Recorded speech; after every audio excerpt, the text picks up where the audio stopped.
मुख्तार अंसारी के खिलाफ प्रवर्तन निदेशालय की कार्रवाई तेज होने पर उनके करीबियों में खलबली मची है। प्रवर्तन निदेशालय की ओर से समन जारी होते ही मुख्तार के करीबी बीमार होने लगे हैं।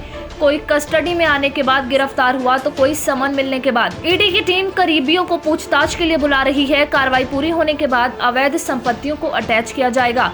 ईडी ने मुख्तार अंसारी के बेटे अब्बास अंसारी को गिरफ्तार करने के बाद उसके मामा आतिफ रजा पर कार्रवाई की।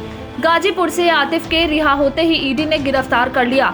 उसे प्रयागराज लाया जा रहा था, लेकिन रास्ते में ही हालत बिगड़ गई। ईडी को उसे इलाज के लिए बीएचयू ले जाना पड़ा। बीएचयू अस्पताल में जांच के बाद डॉक्टरों ने उसे स्वस्थ बताया। अगले दिन उसे प्रयागराज लाया गया। दोपहर में कोर्ट में पेश करते ही उसने फिर बीमार होने की बात की। इसके बाद ईडी ने मुख्तार की कंपनी विकास कंस्ट्रक्शन और साले की कंपनी आगाज के सीए को समन भेजकर बयान के लिए बुलाया। जिस दिन सीए को प्रयागराज आना था, उससे पहले ही वह बीमार हो गया। फिलहाल उसका लखनऊ के एक निजी अस्पताल में इलाज चल रहा है। इसके अलावा ईडी ने गाजीपुर से मुख्तार की कंपनी से जुड़े एक बिल्डर को बुलाया था। समन पाकर वह बयान देने प्रयागराज ईडी दफ्तर पहुंचा। दफ्तर में ही उसकी तबीयत खराब हो गई। ईडी की टीम उसे कॉलवेन अस्पताल ले गई, जहां डॉक्टरों ने उसकी हालत सामान्य बताई। मुख्तार अंसारी के बेटे विधायक अब्बास और साले आतिफ रजा से पूछताछ के दौरान ईडी ने विकास कंस्ट्रक्शन कंपनी से जुड़े 2 बिल्डरों को बुलाकर उनका आमना सामना कराया है। सभी के बयान दर्ज किए गए। इनके बयान में विरोधाभास था। ईडी की टीम के सामने एक दूसरे पर आरोप भी लगाने लगे। ऐसे में ईडी ने पहले इनका अलग अलग बयान दर्ज किया, फिर सामना कराया गया।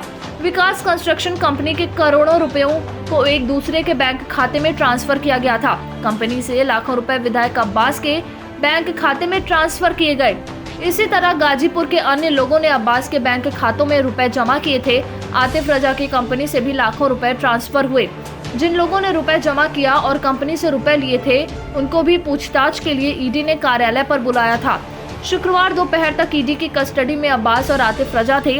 मामा भांजे का बयान दर्ज करने के बाद ईडी ने आमना सामना कराया था, लेकिन दोनों ने कई सवाल के जवाब नहीं दिए। लाखों के ट्रांजैक्शन पर अनभिज्ञता जताई। ऐसे में ईडी ने विकास कंस्ट्रक्शन से 2 बिल्डरों को समन भेजकर बयान के लिए बुला लिया।